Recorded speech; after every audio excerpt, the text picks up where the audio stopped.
Gracias, gracias por la invitación. Saludos a al señor decano, a los colegas abogadas, abogados y a todos los que nos están viendo y escuchando por este medio. Vamos a tratar ahora un tema que es muy común, la invalidez del contrato. Ustedes saben que la humanidad no puede vivir sin contratar. El contrato tiene una enorme importancia en la vida de relación social.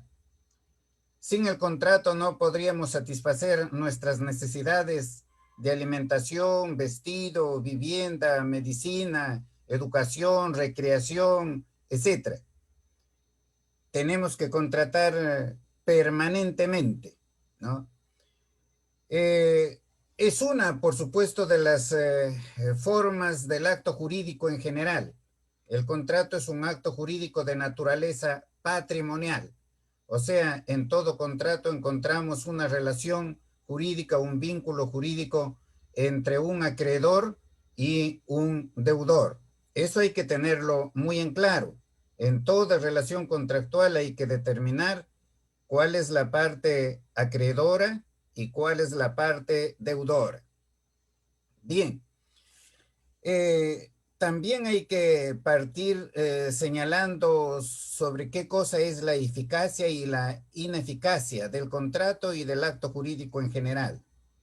La eficacia quiere decir o significa que el contrato, como el acto jurídico en general, produce los efectos que le son propios. ¿Y cuáles son esos efectos que le son propios? Por ejemplo, en el contrato de compra-venta, sus efectos son que el vendedor transfiere la propiedad de un bien, sea mueble o inmueble, y el comprador debe pagar el precio en dinero. Si se ha celebrado un contrato y esos efectos se producen, ¿no? Porque son propios allí del contrato, entonces se dice que ese contrato es eficaz. Además, por supuesto, de los efectos señalados por la ley. Los efectos señalados por la ley, en ese caso, como se trata de la transferencia de un bien, el vendedor está obligado al saneamiento por evicción, por vicios ocultos, llamados también vicios redimitorios, o por hecho propio del transferente. Responde por esta obligación independientemente de que en el contrato se haya pactado o no se haya pactado expresamente el saneamiento, ¿no? Bien, ¿cuándo es pues ineficaz un contrato o el acto jurídico en general? Cuando no produce los efectos que le son propios. Repito, efectos que le son propios de un acto jurídico son los queridos por las partes, además de los dispuestos por la ley, ya sea por normas imperativas, ya sea por normas dispositivas. Doctrinariamente se debate sobre si la invalidez es el género y la ineficacia la especie o viceversa. Eso es doctrinariamente, pero ese debate resulta hasta ocioso. ¿Y por qué? Porque a veces se analiza el derecho solamente desde el punto de vista teórico. Eso no sirve. La teoría solamente sirve en cuanto se va a aplicar en la realidad social. Solamente así, ¿no? Entonces, allí en la realidad social habrá que determinar si ese contrato es eficaz o es ineficaz. Ineficaz no produce los efectos que son propios. Se ha celebrado un contrato y, por ejemplo, una de las partes ha resultado que es un incapaz absoluto o una de las partes ha actuado bajo los efectos del error, del dolo, de la violencia, de la intimidación, o las partes lo han celebrado simuladamente, o el fin que están persiguiendo es ilícito, o el objeto sobre el cual se está contratando en el momento en que se está celebrando ese contrato ya había desaparecido, ya se había extinguido, ya se había perdido sin poder encontrarlo. En todos esos casos, ese contrato es ineficaz. Ineficaz. ¿Cuándo es ineficaz? Cuando en alguno de esos casos es nulo o es anulable, ¿no? Ineficaz. ineficacia estructural. Si resolvemos un contrato, por ejemplo, en ese caso de la compra-venta, una compra-venta a plazos, se resuelve el contrato por falta del pago del precio o por falta de la entrega del bien, entonces ese contrato es ineficaz, ¿no?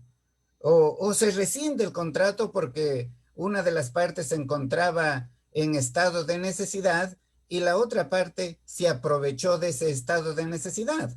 Entonces ese contrato se rescinde, ¿no? Y si se rescinde, ¿no? Entonces ya deja de producir definitivamente sus efectos. Entonces el género es la ineficacia. Esa ineficacia puede ser una ineficacia estructural o puede ser funcional. Hay muchísimas clasificaciones de la ineficacia, pero las más importantes y para los efectos de esta conversación, ¿no? Tenemos la ineficacia estructural. La ineficacia estructural es, como su nombre lo dice, estructural, o sea, en la celebración misma del acto jurídico hay un defecto en su estructura, ¿no? Por ejemplo, falta la manifestación de voluntad, o por ejemplo, falta el objeto, o el fin es ilícito, ¿no? Entonces, ahí estamos frente a una ineficacia estructural, ¿no? O puede ser que la voluntad de una de las partes está viciada por dolo, por error, por violencia, por intimidación, ¿no? Entonces, allí hay una ineficacia desde el inicio, ineficacia estructural, que da lugar, por supuesto, a la invalidez del contrato. Un contrato inválido no produce efectos, ya sea que esa invalidez dé lugar a la nulidad o a la anulabilidad.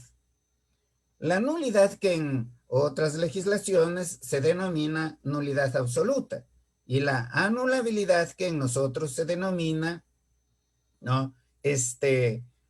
Nulidad relativa. Si ustedes estuvieran en Francia, en Italia, ¿no? En Argentina, allí no se habla de nulidad, de anulabilidad, sino se habla de nulidad absoluta y de nulidad relativa. Pero es una cuestión de cambio de nombres nomás. Nosotros hemos adoptado, ¿no? Las expresiones nulidad y anulabilidad del Código Civil Italiano de 1942. Esa es la ineficacia estructural. La ineficacia funcional.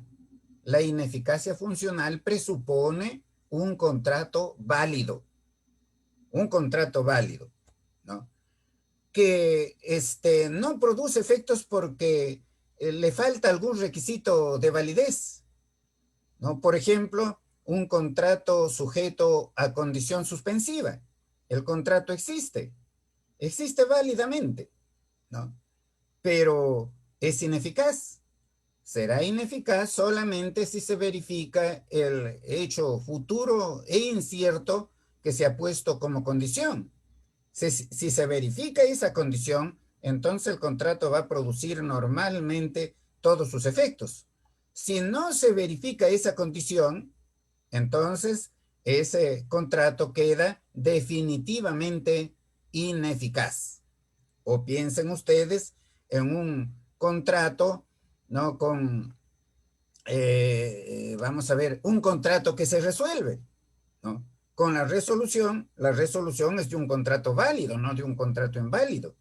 Se resuelve un contrato válido. Por ejemplo, porque no se ha ejecutado la prestación debida. O por ejemplo, porque la prestación ha devenido en imposible, ¿no? Ya no se puede ejecutar.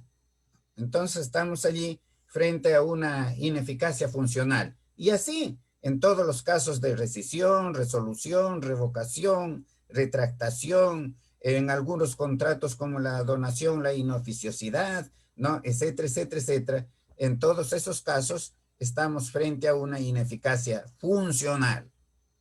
Ahora nos concretamos a la ineficacia estructural, que da lugar a la invalidez.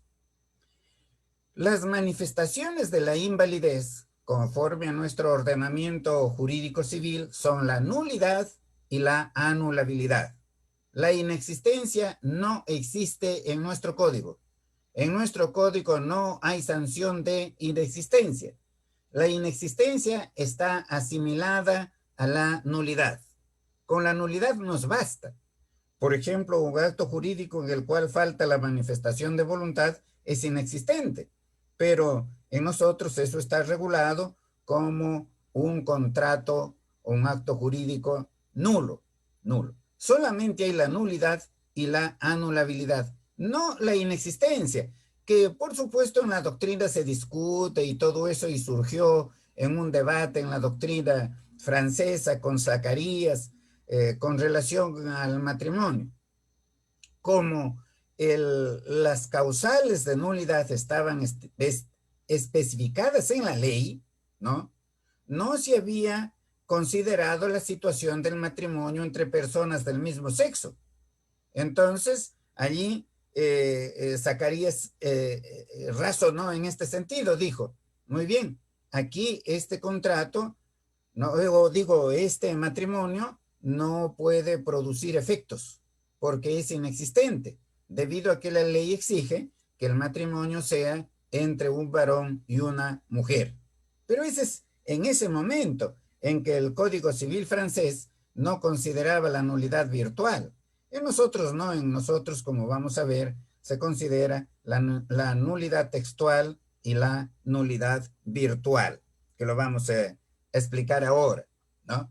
Entonces, la inexistencia en nosotros está asimilada a la nulidad.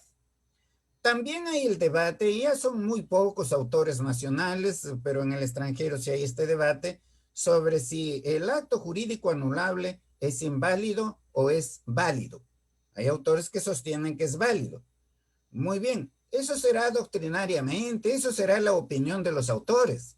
Pero ¿qué dice la ley? Aquí lo que manda es la ley.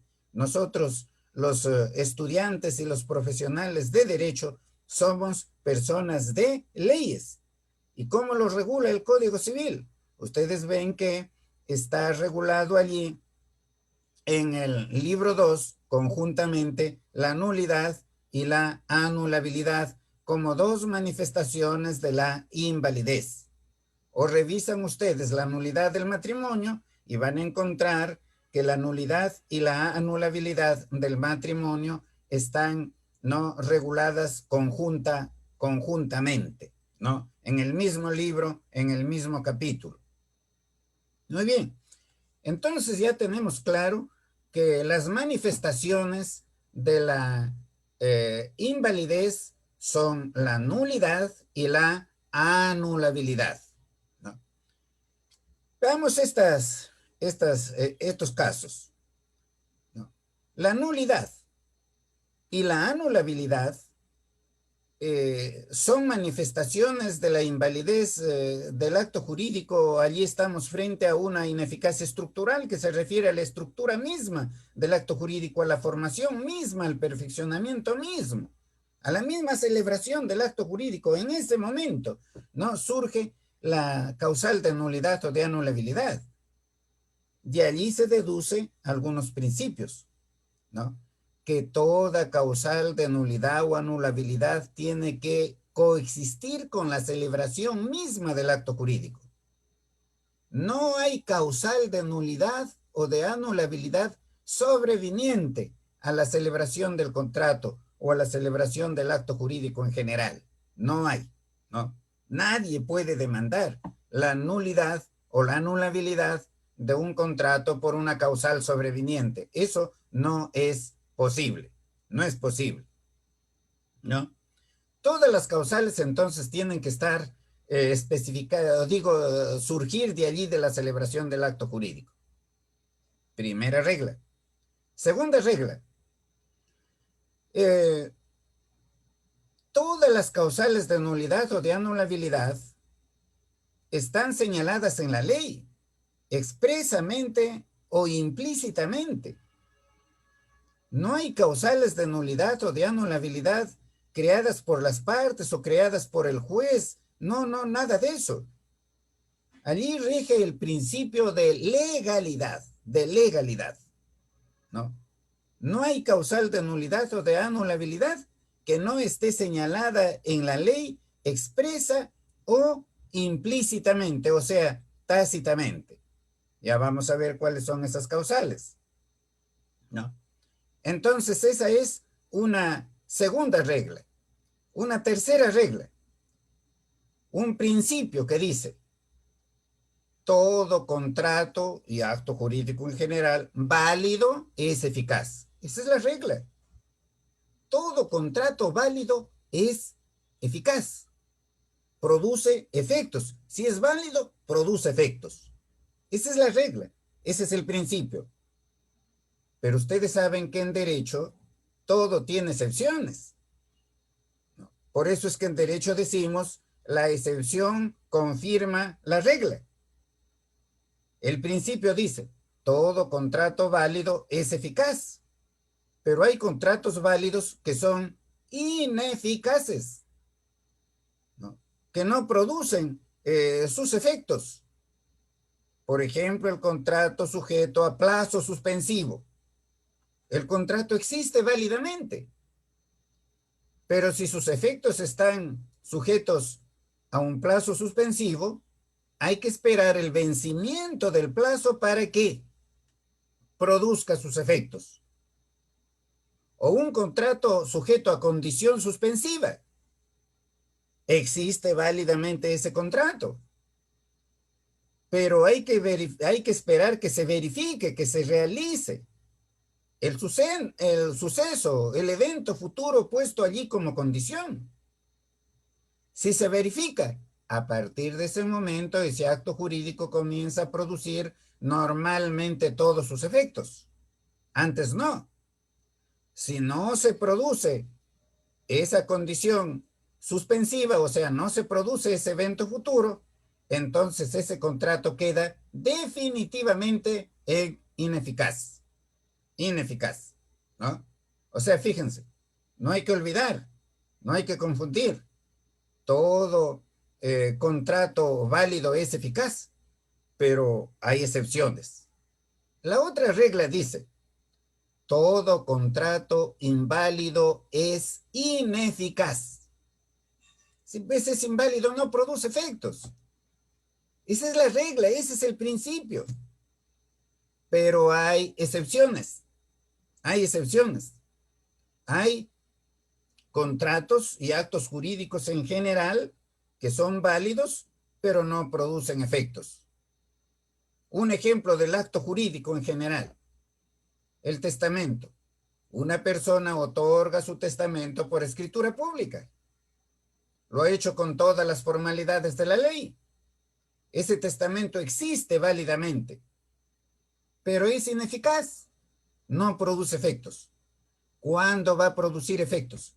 Al fallecimiento del testador, porque la norma tiene como supuesto allí de la sucesión testamentaria, ¿no? Por escritura pública, que se haya otorgado el testamento y además que haya fallecido el testador. Si no se produce esos dos elementos, no hay testamento eficaz. Habrá testamento válido, pero es ineficaz. En la realidad social encontramos infinidad de ejemplos de actos jurídicos inválidos que son ineficaces. Por ejemplo, un contrato válido se celebra entre las partes, una compra-venta, ¿no?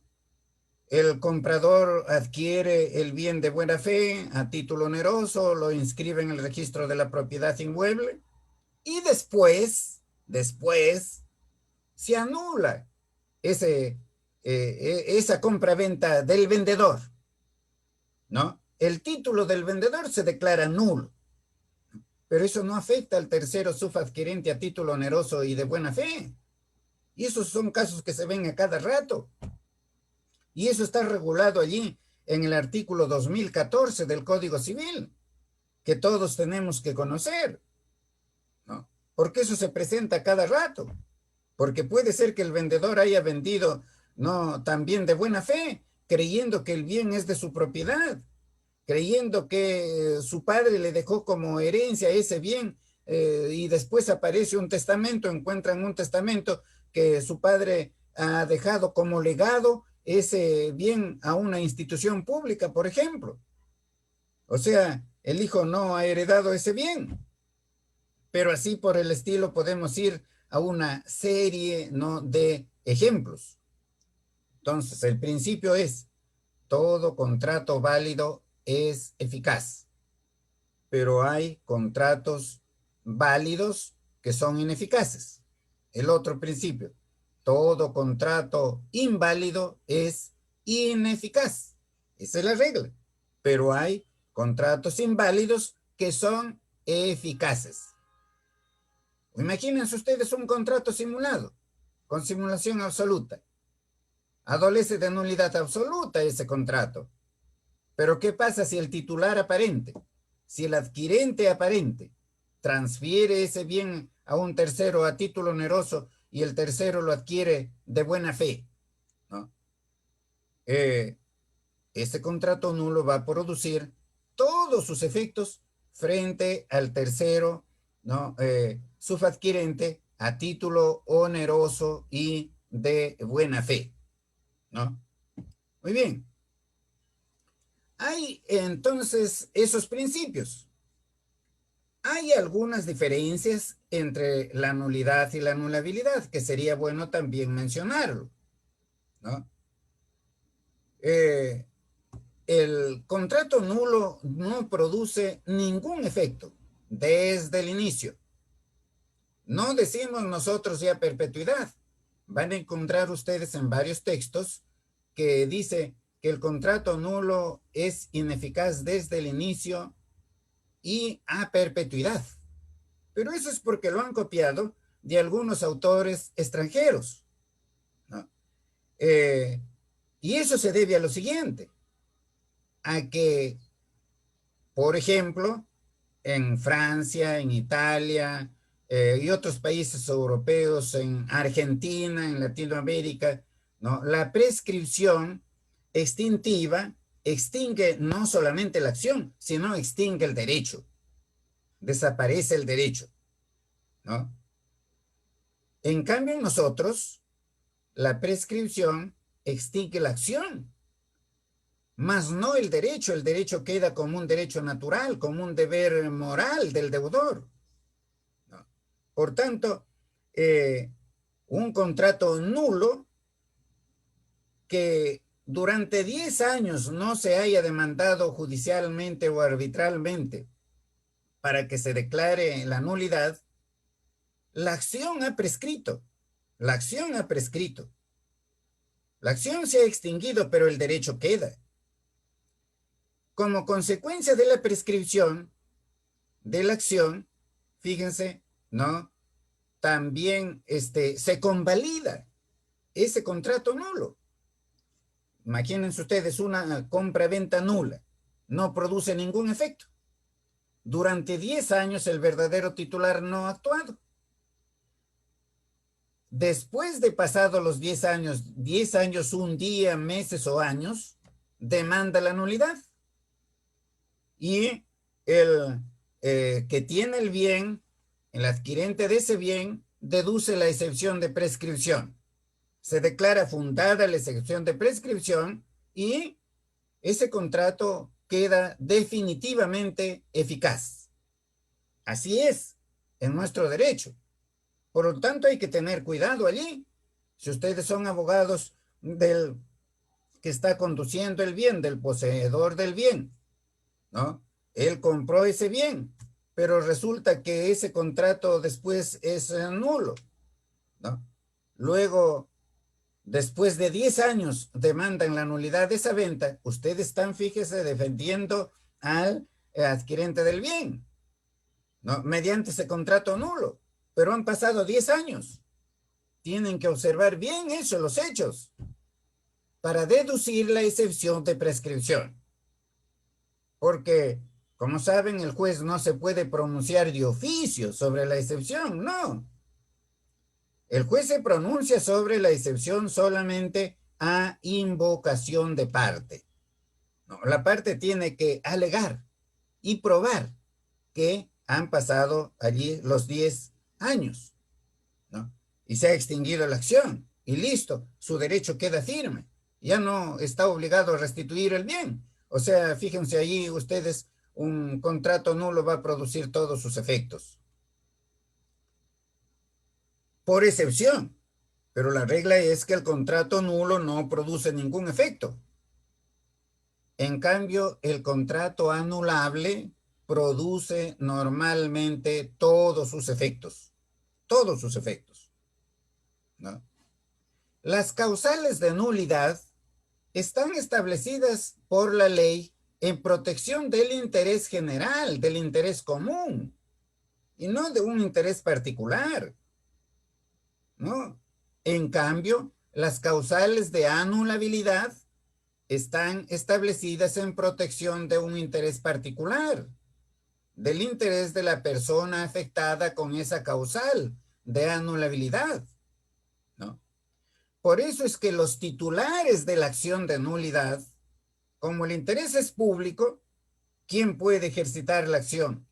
Cualquiera que tenga un legítimo interés económico o moral. Ese cualquiera puede ser cualquiera de las partes o cualquier tercero afectado con ese acto jurídico nulo. Además, ¿quién puede accionar la nulidad? El representante del Ministerio Público en todos los casos que por ley le toca intervenir. Pero lo que es más, si la nulidad es manifiesta, si aparece directamente allí del título que se ha presentado sobre ese bien o de cualquier otra prueba, el juez lo puede declarar de oficio, sin que nadie lo solicite. Más adelante diremos unas palabras sobre la nulidad manifiesta, ¿no? Entonces, fíjense, esas personas son los titulares de la acción de nulidad. En cambio, ¿quiénes son los titulares de la acción de anulabilidad? Los titulares de la acción de anulabilidad son solamente la parte o partes afectadas con esa causal de anulabilidad. La parte que ha celebrado ese acto jurídico bajo los efectos del error, bajo los efectos del dolo o de la intimidación, o el tercero que ha sido no afectado por un contrato con simulación relativa. Solamente, nadie más, ¿no? Nadie más. De otro lado, la sentencia que declara la nulidad de un acto jurídico nulo, la sentencia, es simplemente declarativa. En un proceso de nulidad de un contrato o de un acto jurídico en general, ¿qué tiene que hacer el juez? Lo único que tiene que hacer es verificar si en la realidad ese contrato es nulo, si está probado que es nulo. Y si es así, así lo declara, ¿no? La nulidad, como sabemos, no requiere de sentencia judicial. La nulidad opera ipso iure. También ustedes verán, a veces en la doctrina nacional dicen, no, el contrato nulo necesariamente requiere de sentencia judicial. No sé, teóricamente, eso es una imaginación de ellos. Es una imaginación, ¿no? Imagínense ustedes, una parte tratándose del acto jurídico en general. El testador ha otorgado su testamento hológrafo. Parte lo ha escrito a manuscrito y parte mecanografiado. Es manifiestamente nulo. Allí las partes no tienen necesidad de seguir un proceso. Ese testamento no vale. No tiene ninguna validez. Porque el testamento hológrafo tiene que ser redactado manuscritamente en su texto y firmado. Si no es nulo. O imagínense ustedes, Juan ofreció donar un departamento a María. Muy bien. Dona el departamento a María mediante una minuta, un documento privado, una minuta de donación, ¿no? Y acuerdan para ir un día determinado al notario para elevarlo a escritura pública, y Juan ya no quiere ir a elevar esa escritura pública al notario. Ya no quiere, ¿no? Ya no quiere donar, ya se desanimó. La donación de inmuebles se tiene que celebrar necesariamente por escritura pública, bajo pena de nulidad, dice el código. Por lo tanto, si se ha hecho mediante un documento privado, no hay donación. Yo les pregunto a ustedes, allí Juan, ¿tiene necesidad de demandar la nulidad de esa minuta de donación? Para nada, porque no hay. ¿No? El acto jurídico de donación allí no se ha cumplido con la formalidad solemne. Entonces la nulidad opera de pleno derecho. Pero en la realidad habrán casos en los cuales es necesario seguir un proceso judicial. ¿Cuándo ocurre eso? Ocurre eso cuando, por ejemplo, ¿no?, las partes ya detectaron que han celebrado un contrato nulo y no se quieren restituir aquello que ya se pagaron. Se han pagado en base, ¿no?, a un contrato nulo. Entonces hay que demandar judicialmente, pues. Un menor de 15 años ha vendido un departamento a un mayor, ¿no?, de edad. Ese contrato es nulo por falta de manifestación de voluntad, ¿no? Todavía no tiene el suficiente discernimiento ese menor. Entonces ese contrato es nulo. El menor le puede reclamar la restitución del bien al comprador y el comprador no lo quiere devolver. Entonces este menor que ya llegó a su mayoría de edad lo que tendrá que hacer es demandar la nulidad. ¿Para qué? Para obtener la restitución del bien.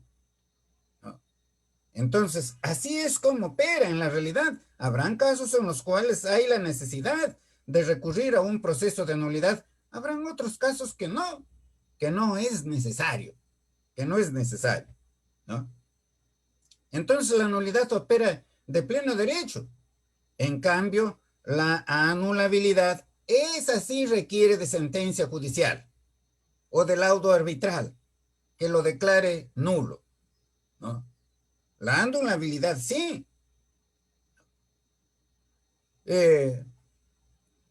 Hay también otra diferencia entre la nulidad y la anulabilidad. La nulidad, el contrato nulo, no se puede confirmar, o digo convalidar mediante ratificación. No se puede confirmar. En cambio, el acto anulable sí es confirmable. O sea, sí se puede convalidar mediante la confirmación. Pero aquí hay que tener en cuenta otra cosita, pues.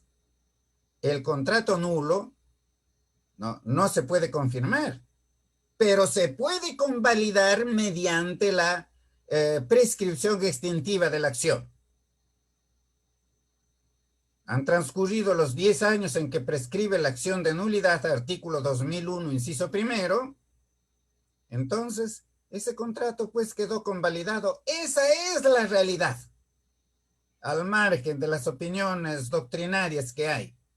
Aquí la teoría vale solamente si es conforme con el ordenamiento jurídico y conforme con la realidad. Las opiniones personales pueden ser de juristas muy extraordinarios, ¿no? No tienen ninguna trascendencia para el derecho, pero a veces en nuestro medio se hace prevalecer y por eso somos el país tercermundista que somos, pues, por esa razón, porque estamos mal formados profesionalmente. La cosa es muy sencilla. El contrato nulo no se puede convalidar mediante confirmación, pero sí mediante prescripción de la acción.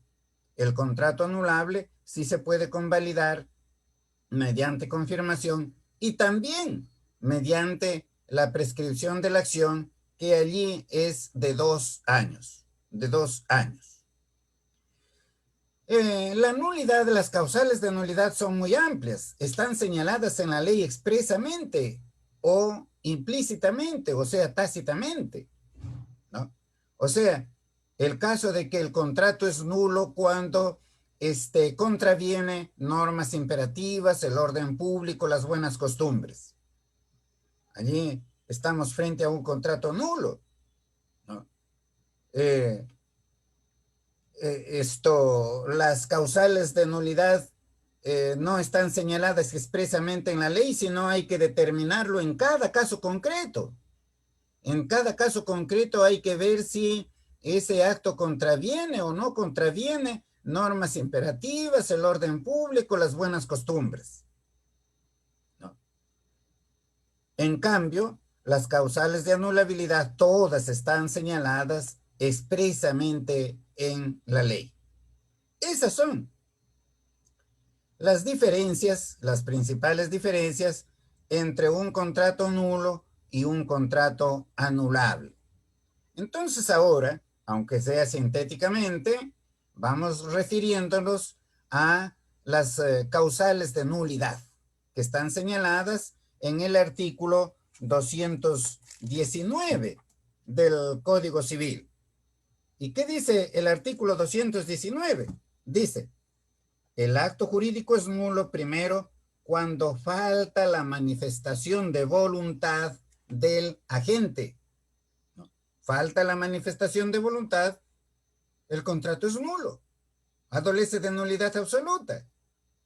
La voluntad es el elemento esencial del acto jurídico en general y del contrato en particular.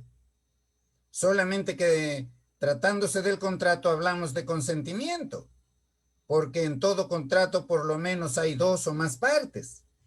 A la confluencia de las voluntades de esas partes se le denomina consentimiento. Y esa es la voluntad contractual, esa es la voluntad que liga, que obliga a las partes. Ya no es la voluntad de uno solo, sino de ambos.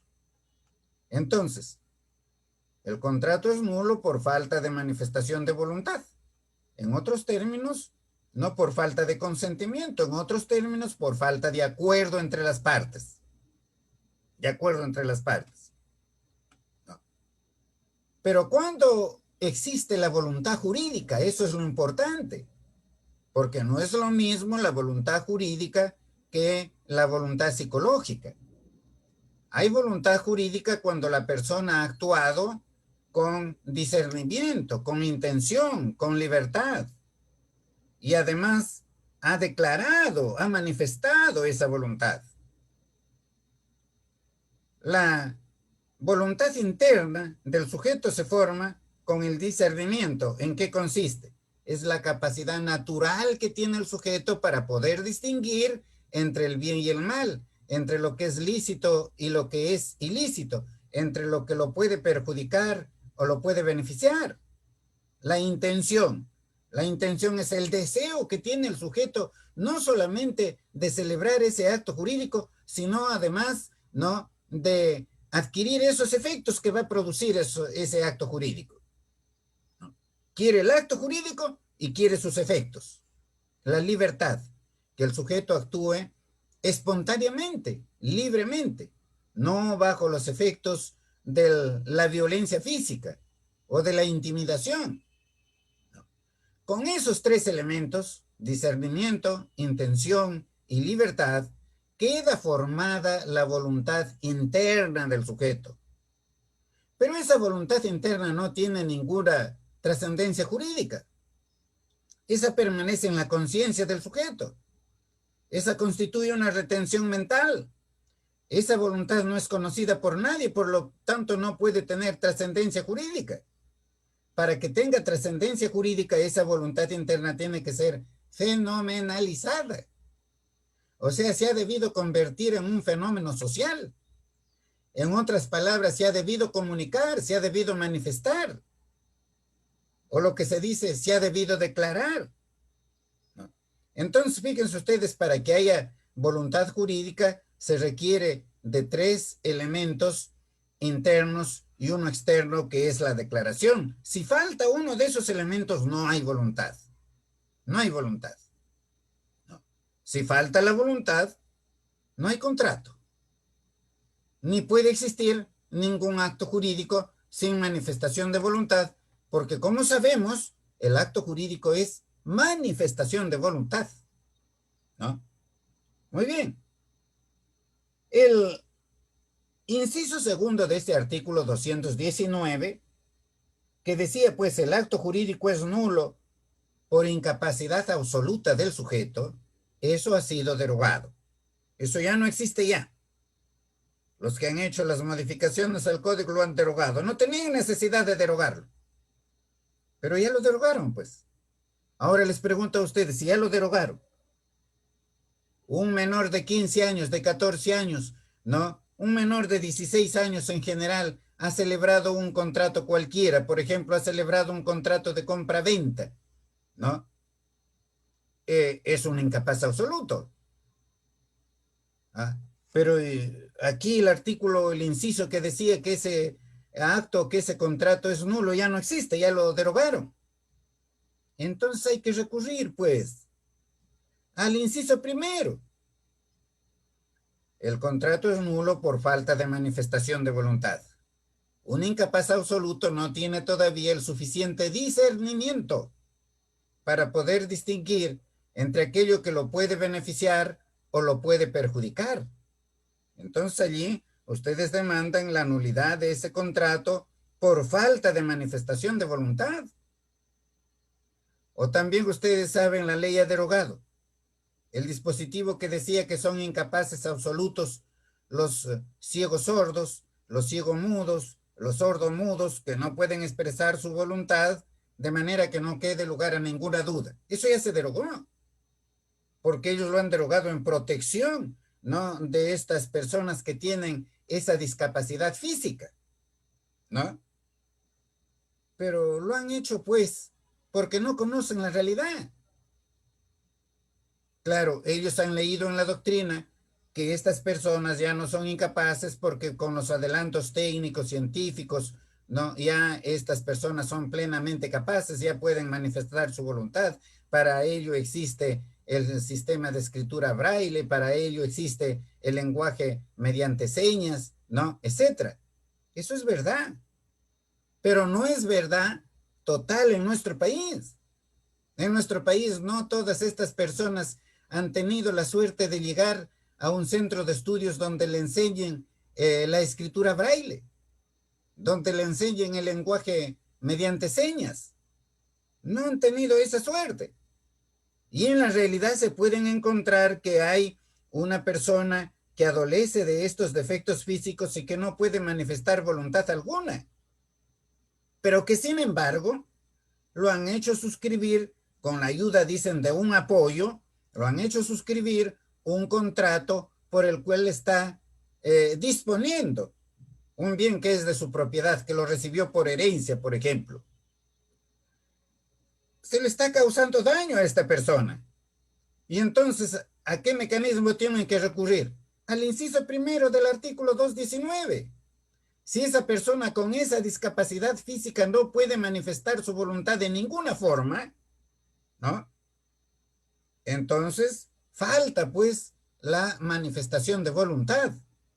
Por tanto, fíjense la trascendencia, la importancia de ese inciso primero del artículo 219. Si bien es cierto, han derogado esas normas y, en la y a veces eso no coincide con la realidad, nosotros tenemos que tratar de encontrar la solución. Pues, ¿qué vamos a hacer? Si tenemos juristas en el Perú, ¿no? Que pura teoría, no conocen de la vida, no conocen nada, no conocen nada de la realidad social y modifican el código a cada rato y lo han convertido en el peor código de Latinoamérica. No hay un código en Latinoamérica que sea más mala que el código peruano. Y eso revela la calidad de juristas que tenemos, ¿no? Ellos muy caramba, muy rondos, muy orgullosos, ¿no? La ostentación les rebasa, hacen la modificación del código con fines de ostentación, no con fines de resolver los problemas sociales. Eso está mal. Pero eso nos pasa porque somos un país subdesarrollado intelectualmente. Por eso nos sucede eso. ¿Cuándo vamos a mejorar? Claro, vamos a mejorar, no con un poco de esfuerzo, de estudio, de sacrificio. Si no, no vamos a mejorar. Hay que adoptar pues lo que se hace en países desarrollados. La educación es lo primero. La educación tiene que ser de primera calidad. Con una educación de calidad se resuelve la mayoría de problemas. Con una educación de calidad tendremos los mejores médicos, los mejores ingenieros, contadores, economistas, abogados, agricultores, no constructores, albañiles, etcétera, etcétera, etcétera. Con educación de calidad. Pero lo que no vemos es que en 200 años de vida republicana se hayan preocupado por eso. Cada vez ha empeorado la calidad de la educación. Y por lo tanto ahora tenemos los juristas que tenemos. Y los médicos que tenemos, los ingenieros que tenemos, etcétera, etcétera, etcétera. Bien, el inciso tercero dice, el acto jurídico es nulo cuando su objeto es física o jurídicamente imposible o cuando sea indeterminable. Aquí hay que tener una idea clara del objeto. Es muy sencillo. Nosotros los seres humanos somos estructuralmente individuo y como tal somos irrepetibles, insustituibles. Pero paradójicamente, nosotros los seres humanos somos también estructuralmente social. No podemos ser sin la sociedad. Pensemos nosotros todos los que estamos aquí presentes. Si no hubiese sido por esa sociedad pequeñita, por esa célula de la sociedad que es la familia, si no hubiese sido por los padres que no nos dejaron morir, ninguno de nosotros estaríamos aquí presentes. No. Si nos hubiesen abandonado en un campo allí sin ninguna comunicación con los demás, necesariamente teníamos que morir. O si nos salvaba algún animal, entonces hubiésemos adoptado todas las costumbres de ese animal. No caminaríamos en dos pies, no hablaríamos ningún idioma, nuestro cuerpo se convertiría de pelos, no nos alimentaríamos, no nos vestiríamos como lo hacemos ahora, quedaríamos atrapados en la ley de la causalidad tan igual que el animal que nos salvó la vida. Para poder llegar a la situación actual tendrán que pasar centenas o miles de años. Entonces el ser humano es sociable, no puede vivir sin los demás. Y hemos dicho al inicio, por ejemplo, solamente con relación al contrato, el ser humano no puede vivir sin contratar. Y para contratar, no contrata a sí mismo, se tiene que relacionar con los demás. Mediante el acto jurídico, mediante el contrato, se crean relaciones jurídicas. Se celebra un contrato de compra-venta, se establece una relación jurídica allí entre vendedor y comprador. Ese es el objeto del contrato. En un contrato de arrendamiento hay una relación jurídica entre arrendador y arrendatario. Ese es el objeto del contrato, esa relación jurídica. Un mutuo. Hay una relación entre mutuante y mutuatario. Sin estos dos sujetos no podría haber contrato de mutuo, compra-venta, arrendamiento, leasing, ni ningún. No otro de los miles de contratos que celebramos. Es difícil entender el objeto del contrato y en general el objeto del acto jurídico. El objeto del acto jurídico es una relación social, ¿no? Regulada por el derecho, por eso toma el nombre de relación jurídica. En el contrato, el objeto es también una relación social, pero de naturaleza patrimonial. Por eso, a esas relaciones de naturaleza patrimonial se le denomina obligación. Y la obligación no es otra cosa que el vínculo entre un acreedor y un deudor. ¿Cuál es el objeto del contrato? La obligación. La relación jurídica de naturaleza patrimonial. Ese es el objeto. A su vez, esa relación jurídica tiene un objeto. ¿Cuál es el objeto de la relación jurídica? La prestación. O sea, lo que tiene que hacer o no hacer el sujeto deudor para satisfacer el interés del sujeto acreedor.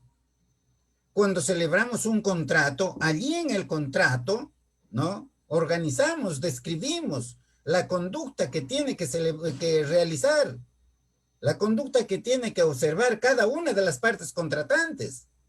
Allí decimos, ¿no?, que el vendedor va a transferir la propiedad del bien. Decimos en qué condiciones se va a entregar ese bien. Decimos cuándo va a entregar ese bien. Allí decimos, ¿no?, cuál es la conducta que tiene que desarrollar, cuál es el programa de conducta que tiene que desarrollar el comprador. Allí decimos que el precio es de tanto, que lo tiene que pagar en soles, que lo tiene que pagar en dólares, que lo tiene que pagar al contado, que lo tiene que pagar por partes. Eso es lo que hacemos en el contrato, no hacemos otra cosa. ¿Para qué se hacen problema? Miren nomás ustedes la realidad. El derecho no regula vida de relación social. A eso que tiene que hacer o no hacer el sujeto deudor, a eso se llama prestación. Y esa palabra tiene que estar en su lenguaje común, normal. No podemos hablar, ¿no?, de derecho sin conocer el significado de lo que es la prestación. No se puede, porque eso está en el objeto del acto jurídico en general y del contrato. La prestación, a su vez, tiene un objeto. El objeto de la prestación pueden ser los bienes, los derechos, los servicios, las abstenciones. Los bienes de cualquier naturaleza. Las computadoras, las impresoras, los libros, los terrenos, los edificios, los departamentos, ¿no? El maíz, el trigo, el algodón, los minerales, el ganado, ¿no? Bienes, pero también los derechos. Por ejemplo, en la compra-venta, el copropietario no es propietario de una parte determinada del bien común, no. Es propietario de una parte alícuota, de un porcentaje, de la mitad, de un tercio, de un cuarto, de un quinto, etcétera. Es propietario de una parte alícuota sobre el todo. Tiene un derecho allí sobre el todo. O piensen ustedes en la propiedad industrial, en el derecho de patente, por ejemplo, ¿no? O piensen ustedes en el derecho de concesión, la concesión minera. Ustedes saben que los minerales no pertenecen al propietario del suelo, sino pertenece a la nación, a todo el Estado. Que el Estado lo puede conceder, ¿no? Allí lo puede entregar en concesión para su explotación, ¿no? El concesionario no es dueño de los minerales que están debajo del suelo, sino solamente es, no, propietario de los minerales que extrae. Nada más, eso es conforme a la legislación actual. Ustedes verán ahora eso se está cuestionando. Bueno, será pues lo que diga la ley en su oportunidad, pero por ahora es así.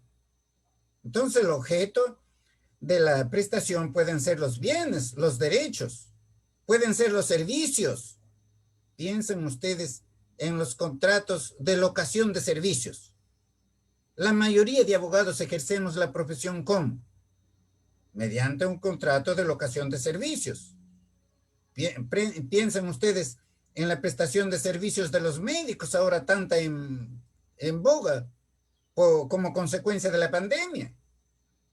En los servicios que prestan los ingenieros y en fin, todos los profesionales o los albañiles, los agricultores, en fin, todas las personas se ganan la vida mediante su trabajo, celebrando esos contratos de trabajo, contratos de locación de servicios, contrato de gerencia, contrato de mandato, ¿no? Etcétera, etcétera, etcétera. Las personas honradas y decentes nos ganamos, ¿no? El sustento prestando servicios, prestando nuestro trabajo material o intelectual. Los ladrones no, los ladrones en 5 años de gobierno se vuelven millonarios y el poder judicial extraordinariamente corrupto los mantiene en libertad. Problema que en el Perú se tiene que resolver. O también puede ser objeto de la prestación una abstención. Una abstención. Un ejemplo que siempre pongo yo en clase es, en las universidades hay profesores a dedicación exclusiva.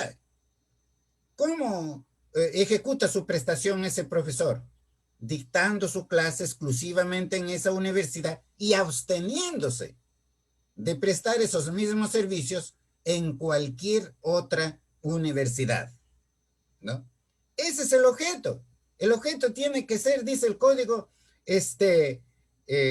posible, físicamente posible y jurídicamente también posible y determinable. Claro, el objeto del acto jurídico tiene que reunir unos requisitos, pero eso no está pues bien claro en nuestro código, porque en nuestro código lo han hecho pues así copiando de un sitio, de otro sitio. Si hubiesen estudiado bien la teoría, nada les costaba poner allí, ¿no? Que ese objeto, que los caracteres del objeto tienen que ser la posibilidad, la licitud, la determinación y la determinabilidad, que esos son los requisitos del objeto. El código dice que tiene que ser física y jurídicamente posible. Y a veces los estudiantes aprenden de memoria, le preguntan en un examen de grado, ¿cuáles son los requisitos del objeto del acto jurídico? Ah, doctor, tiene que ser física y jurídicamente posible. Y el profesor que no ha entendido nada tampoco, dice, qué bien, qué bien. ¿Que creen que eso es derecho? Eso no es derecho, eso es falso, es mentira. Eso no sirve para nada. No. Físicamente quiere decir que el objeto debe existir en el momento en que se celebra el acto jurídico o debe ser posible de existir. Porque si en el momento en que se celebra ese acto jurídico el objeto ya había desaparecido, ya se extinguió, ya se perdió, ¿no? El avión que se vendió ya sufrió un accidente, ya está en las profundidades del mar, ya no se va a poder entregar. Lo mismo con la nave, o lo mismo con el ganado que se vendió en el momento en que se celebre ese contrato. Ni vendedor ni comprador saben que el ganado que es objeto de ese contrato en momentos antes, horas antes o días antes, ya ha fallecido como consecuencia de una peste, por ejemplo, o que la casa que se está vendiendo allí estaba allí en una quebrada seca, pero como consecuencia de las lluvias se ha venido un tremendo aluvión y se ha llevado la casa, no existe casa. Entonces, fíjense ustedes allí, el acto jurídico es nulo por falta de objeto, porque en el momento en que se celebró ese acto jurídico, el objeto ya no existía. El objeto tiene que existir en ese momento, o tiene que ser posible de existir. O sea, va a existir en el futuro. La compra-venta de una cosecha futura. La compra-venta de la cría de una vaca que todavía no ha parido. La compra-venta de un departamento que recién se va a construir. Hay compras-ventas ahora en planos. No existe todavía físicamente el departamento, pero sin embargo ya se están vendiendo los departamentos. Esa es la realidad y eso es válido y eso está bien. Eso quiere decir la posibilidad física. Por supuesto que también tiene que estar dentro de las posibilidades físicas del sujeto. O sea, que el sujeto pueda llevar a cabo esa actividad, porque no sería, por ejemplo, válido un contrato por el cual un ingeniero civil se obliga a construir un edificio de 10 pisos en 3 días. Eso es imposible. Ya surgirá por allí alguna idea peregrina que diga, no, pero fíjese, ¿no? En la China están haciendo eso. Pero el Perú no es China, pues. No, el derecho se analiza de acuerdo a la realidad social en la cual rige. Así se analiza el derecho, rectamente, ¿no? No torcidamente. No, no. El derecho no es novela, no es cuento. No. El derecho es realidad social regulada por normas jurídicas, ¿no? Entonces, fíjense ustedes, el objeto puede ser posible de existir físicamente, que sea posible jurídicamente, digo, que sea posible jurídicamente. Eso es la ilicitud, pues. Ustedes leen en los textos que hablan de posibilidad jurídica y dicen, por ejemplo, no se puede vender la Plaza de Armas de Lima o la Plaza San Martín de Lima. ¿Ah? Pero si alguien vende un sector de la Plaza de Armas o de la Plaza San Martín, está contraviniendo a la ley, pues. Esa conducta es ilícita, porque esos bienes de dominio público no se pueden enajenar, no se pueden gravar. Para hacer eso se tendría que desafectar de acuerdo a la ley. ¿No? Estamos allí frente a un objeto ilícito, ilícito. Además, el objeto tiene que ser determinado. ¿Qué quiere decir determinado? Individualizado, ¿no? Delimitado de tal forma que no se confunda con otro objeto de la misma naturaleza.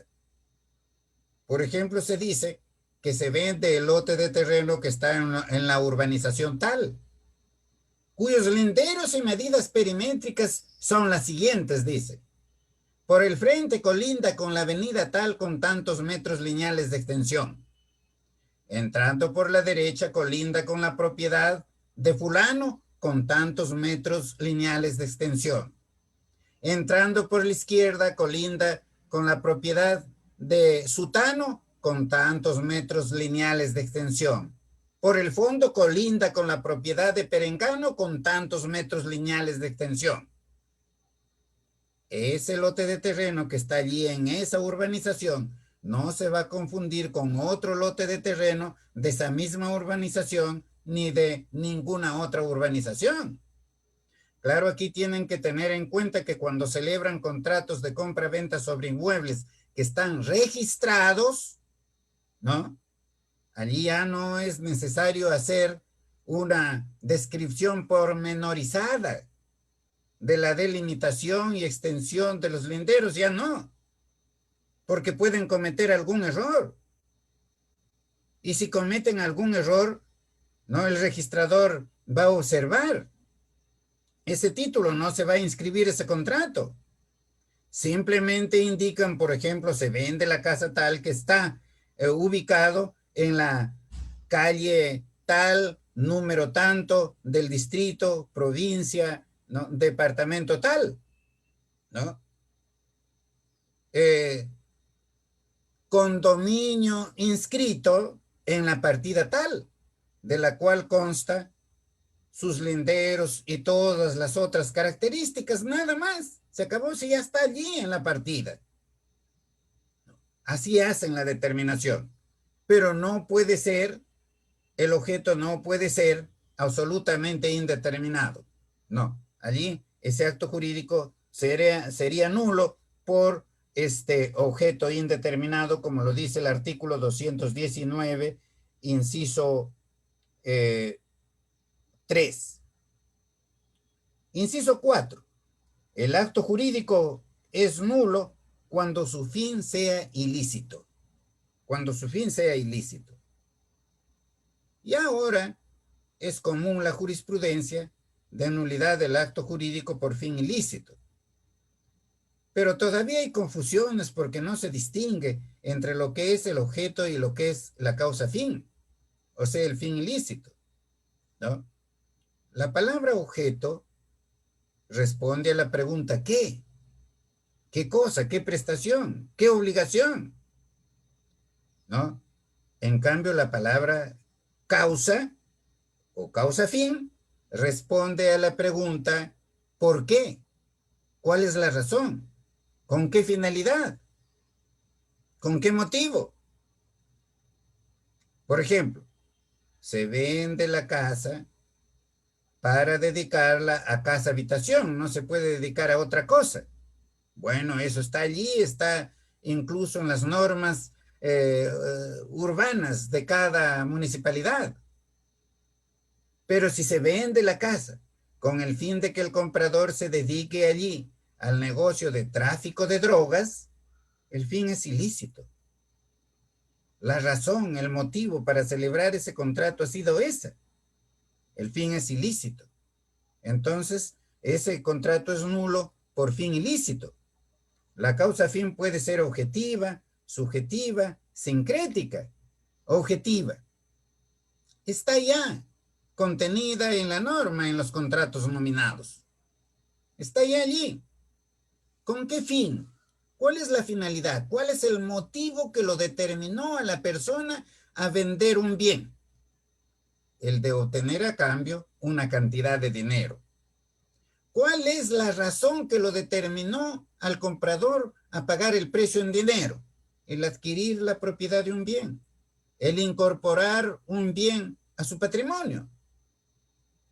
Es una causa que se repite uniformemente en todos los contratos de compra-venta.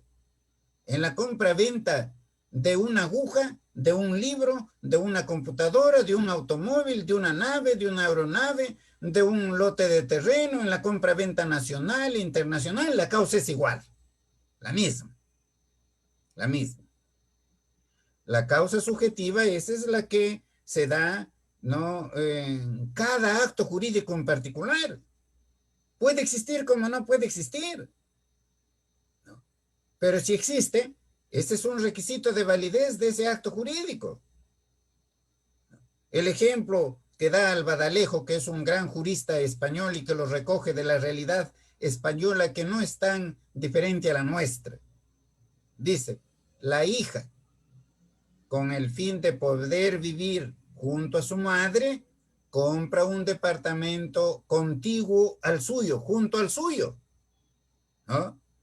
Y así poder atenderla, que es una señora de edad. Y por esa razón, que es conocida por el vendedor, la hija paga un precio muy superior al valor real que tiene ese departamento en el mercado.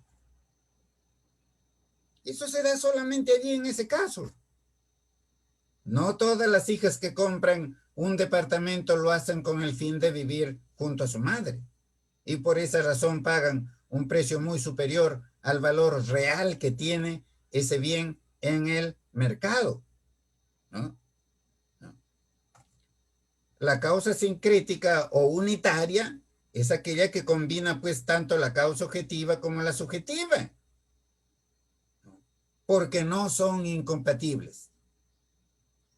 El debate, ¿cuál teoría ha adoptado el código? La causa sincrética. Lo decíamos hace muchísimos años y por supuesto ya han tenido que adecuarse a eso, ¿no? La ley no puede solamente proteger a la causa objetiva o solamente a la subjetiva. No, ambas no están protegidas por la ley. La causa, fíjense, en nuestro código es requisito de validez del acto jurídico. Pero debo mencionarles que esta teoría que fue profundamente desarrollada en la doctrina francesa, ¿no?, como consecuencia del Código Civil francés de 1804, el Código de Napoleón, ahora en Francia, el 2016, se han modificado varios códigos relativos a contratos, a las obligaciones, y ahí hablan de los hechos y de los actos jurídicos. 350 artículos después de más de 2 siglos se ha hecho esa modificación. Aquí lo cambian de una semana para otra. Hoy día están dando la norma y mañana ya lo están modificando, ¿no? Somos extraordinariamente ineficaces, ineptos, inservibles. No tenemos vergüenza. No tenemos vergüenza, no, en cambio salimos, no, sacamos pecho, somos grandes juristas, no, hay que modificar la ley. Al siguiente día lo están modificando. ¿Ah? Gente irresponsable. Crea una tremenda inseguridad en las relaciones sociales, especialmente tratándose de contratos en las relaciones económicas, en la actividad económica. Crea una tremenda inseguridad jurídica. Pero bueno, esa es nuestra realidad, pero eso no quiere decir que no tengamos que decirlo, que mencionarlo para poder corregirnos, sino cuándo lo vamos a hacer. Luego dice, el acto jurídico es nulo cuando no reviste la forma prescrita bajo sanción de nulidad. Este sí es un tema que se presenta comúnmente en nuestro medio.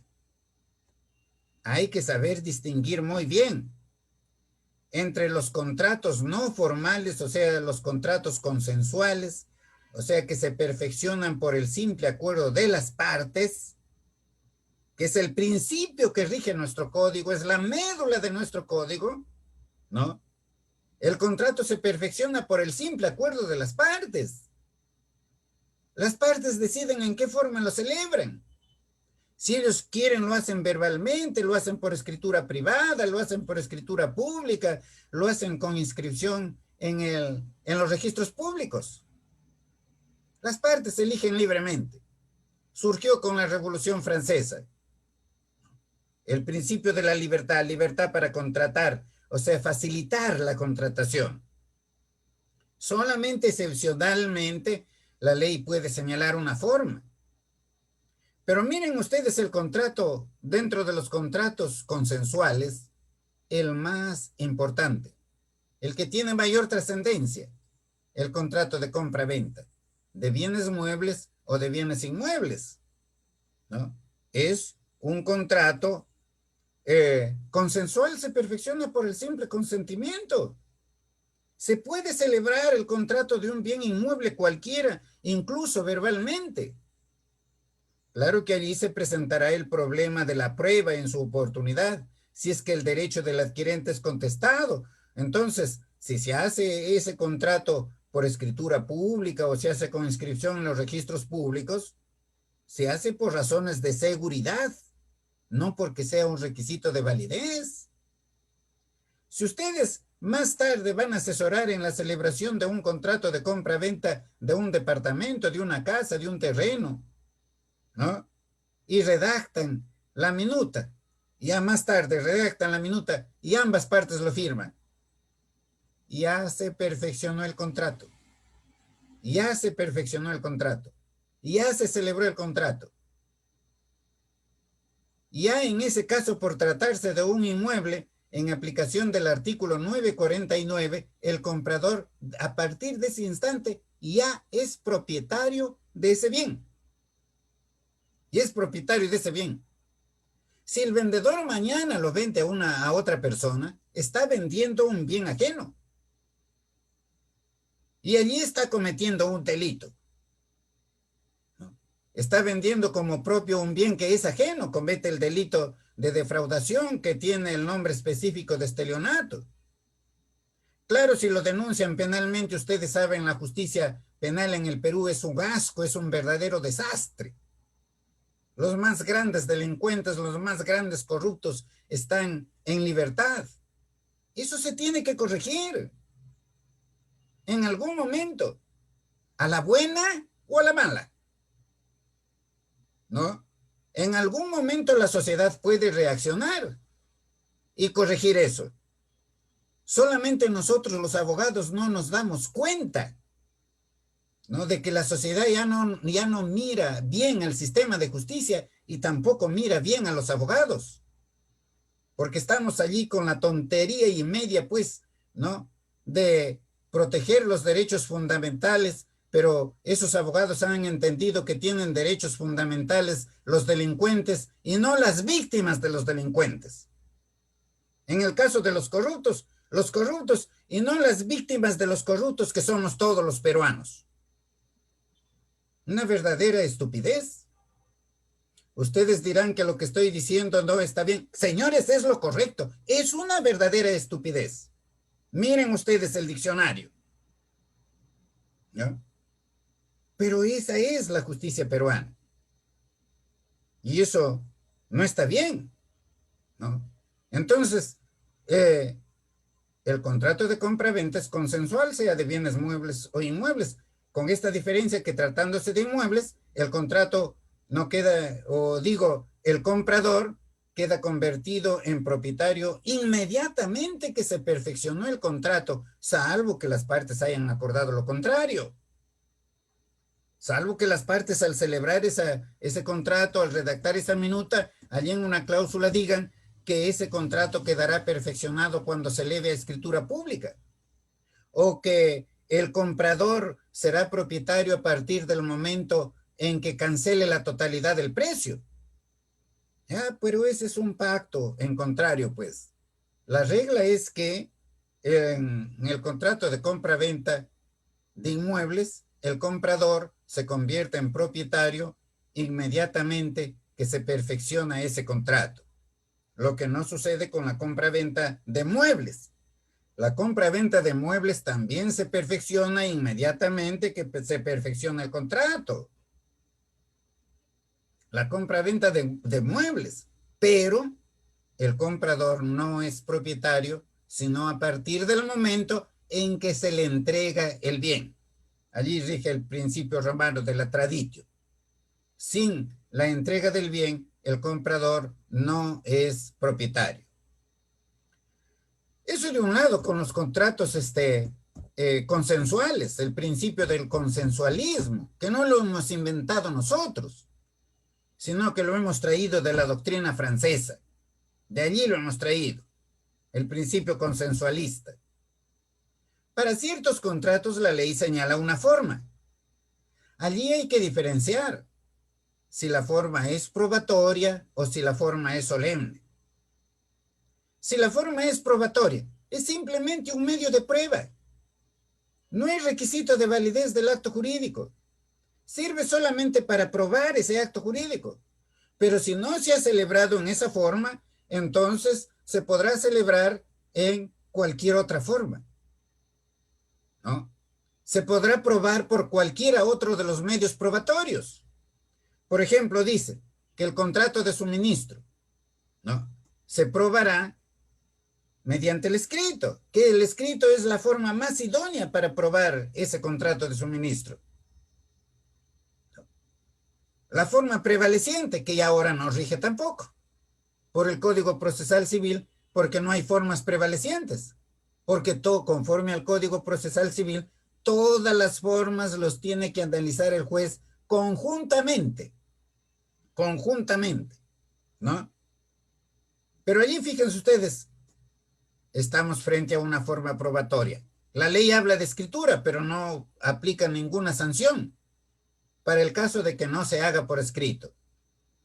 De otro lado tenemos los actos jurídicos, los contratos formales solemnes. La ley señala una forma. ¿Cómo sabemos si la forma es solemne? ¿O si la forma es probatoria? ¿Cómo sabemos? Será solemne si está sancionada bajo pena de nulidad. O sea, se ha inobservado la forma, entonces ese contrato es nulo por no haberse observado la forma. La donación de inmuebles se tiene que celebrar por escritura pública bajo sanción de nulidad. Así dice el código. El contrato de fianza se tiene que celebrar por escrito bajo sanción de nulidad. La cesión de derechos se tiene que celebrar por escrito bajo sanción de nulidad. ¿No? No puede haber entonces fianza, por ejemplo, verbal, si no tiene que ser por escrito, basta la escritura privada. Si se ha hecho por escritura pública, mejor, pues. La ley dice cuál es la solemnidad. La ley. Y no vayan a creer ustedes que la ley lo dice arbitrariamente. No. Lo dice de acuerdo a la realidad. Solamente les pongo un ejemplo. Imagínense las instituciones de crédito que celebran contratos por decenas, por centenas diariamente. Otorgan créditos, ¿no?, por decenas, por centenas diariamente. Y otorgan esos créditos con garantías. Imagínense ustedes que la ley dijera que el contrato de fianza se tiene que perfeccionar por escritura pública. ¿Cuántas escrituras públicas celebraría ese banco al día? ¿Ah? 3, 4, 5, a lo mejor 10. Pero al siguiente día el banco ya tendría que cerrar. O a lo más al tercer o cuarto día, el banco tendría que cerrar. ¿Ah? Por eso es que la ley dice que el contrato de fianza se debe celebrar por escrito bajo sanción de nulidad. Basta la escritura privada. Si se hace por escritura pública, mucho, mucho mejor. Mucho mejor, ¿no? Luego tenemos el inciso octavo. No, el séptimo. Dice, el acto jurídico es nulo cuando la ley lo declare nulo. O sea, cuando estemos frente a un caso distinto a los anteriores, pero la ley lo declara nulo, ¿no? Imagínense ustedes, la ley, nuestro código, dice que el acto jurídico, el contrato celebrado bajo condición suspensiva, por ejemplo, imposible, o sea, una condición impropia, ¿no? Es nulo, nulo. Acostumbran mencionar un ejemplo de Domenico Barbero, un profesor italiano, lo que le dice a sus alumnos, ¿no? Por ejemplo, dice, se celebra un contrato en estas condiciones. Te vendo la casa por el precio de tanto a condición de que mi burro en el próximo mes de diciembre comience a cantar. Una condición impropia. El burro jamás va a cantar. Quiere. El que está allí diciendo que vende, quiere vender, no quiere vender, pues nunca va a vender porque el burro nunca va a cantar, ¿no? Y lo que hace la ley es, y lo hace nuestro código también, es declarar la nulidad de ese contrato. No por las causales anteriores, no por falta de manifestación de voluntad, por falta de objeto, de fin ilícito o de forma, no, no. Es una situación distinta a la ley en cada caso específico. Puede declarar la nulidad, como el que acabamos de mencionar, en la contratación masiva, o sea, en los contratos por adhesión y en los concluidos mediante cláusulas generales de contratación. La ley declara nula las cláusulas abusivas. La ley declara no el contrato en su totalidad, sino simplemente la cláusula abusiva. Son ejemplos. Bueno, y finalmente, la otra causal de nulidad dice, el acto jurídico es nulo, inciso octavo, en el caso del artículo quinto del título preliminar, salvo que la ley establezca sanción diversa. Ya saben ustedes que el título preliminar del Código Civil dice que es nulo el acto jurídico que es contrario a normas imperativas. Dice allí a normas que interesan al orden público, las buenas costumbres. Mal redactado el artículo, ¿no? Porque no saben diferenciar entre lo que es una norma imperativa y lo que es el orden público, las buenas costumbres. Después de todo, fíjense ustedes, si conocieran la teoría hubiese sido suficiente que digan que el acto jurídico es nulo cuando contraviene al orden público, porque en el concepto de orden público ya están comprendidas las normas imperativas, ya están comprendidos los usos, las buenas costumbres, ¿no? El orden público está dado por un conjunto de elementos. Allí, positivizados o no positivizados, que constituyen la base y el sustento de toda sociedad. Toda sociedad se sostiene allí, en el orden público.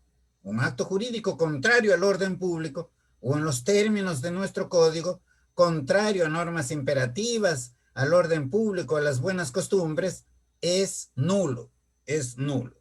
Este es lo que se conoce como la nulidad virtual o nulidad implícita. No está diciendo que el acto jurídico, la causal es tal, no, sino está diciendo que en cada caso concreto hay que determinar si se está contraviniendo allí a una norma imperativa, al orden público o a las buenas costumbres. Por ejemplo, como ustedes saben, el artículo 315 del Código Civil dice que para enajenar, gravar los bienes sociales, ¿no? Se requiere la intervención de ambos cónyuges. Pero no dice nada más. No dice qué pasa cuando la enajenación lo realiza uno solo de los cónyuges. No dice, ¿no? Bien, ¿eh? Allí la jurisprudencia tenía dos posiciones. La Sala Civil Permanente de la Corte Suprema estableció que ese acto jurídico de disposición de gravamen realizado por uno de los cónyuges sin la intervención del otro no es nulo ni anulable, sino es ineficaz con relación al cónyuge que no participó. Y este cónyuge que no participó después puede ratificarlo. Incluso el Reglamento General de los Registros Públicos contiene esa regla, que ese acto celebrado por uno de los cónyuges sin la participación del otro es ratificable, ¿no? Eso fue con la Sala Civil Permanente. La Sala Civil Transitoria de la Corte Suprema estableció una regla contraria. Estableció que el acto celebrado por uno de los cónyuges sin la intervención del otro es anulable, anulable. Por eso es que fíjense ustedes, se iniciaba un proceso en primera instancia, ¿no? Y por ejemplo, demandaban la ineficacia de ese acto y no sabían si va a llegar a la Sala Civil Permanente o a la Sala Civil Transitoria. Si llegaba a la Sala Civil Permanente, la demanda era fundada. Si llegaba a la Sala Civil Transitoria, la demanda era improcedente porque no procedía la ineficacia, sino la invalidez, ¿no? O sea, la nulidad absoluta. Por eso es que recomendábamos a los abogados que al formular su demanda, ¿no?, opten pues por las dos acciones, acumulándolas subordinadamente, una como principal y otra como subordinada, ¿no? Por ejemplo, podían demandar la ineficacia, ¿no?, y subordinadamente la nulidad, o como principal la nulidad y como subordinada la ineficacia. Y de ese modo ya llegue a cualquier sala de la Corte Suprema, pues ya había la posibilidad de tener éxito en ese proceso. Tal fue el problema que se convocó a un pleno casatorio y, como recordarán, el octavo pleno casatorio que demoró una eternidad para resolverlo. En el octavo pleno casatorio se ha acordado, ¿no?, que ese acto jurídico de disposición, de gravamen del bien social realizado por uno de los cónyuges sin la intervención del otro es nulo. Esa es la solución. Y con eso nos tenemos que quedar. Mejor era la de la ineficacia. Se adecuaba más a nuestra realidad. Pero ustedes saben que el pleno casatorio es vinculante para todos los magistrados y por lo tanto también para toda la sociedad.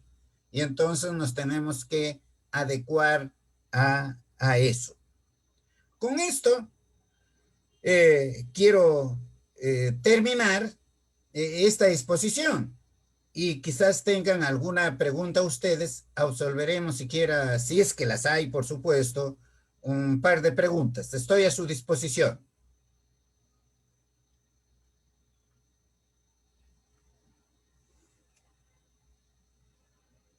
¿Sí se escucha o no se escucha? Sí, doctor. Me dicen que ha estado muy clara la exposición y que muy bien. Ya, muy bien. Muy bien, doctor. Ya, muy bien. Terminamos allí, ¿no?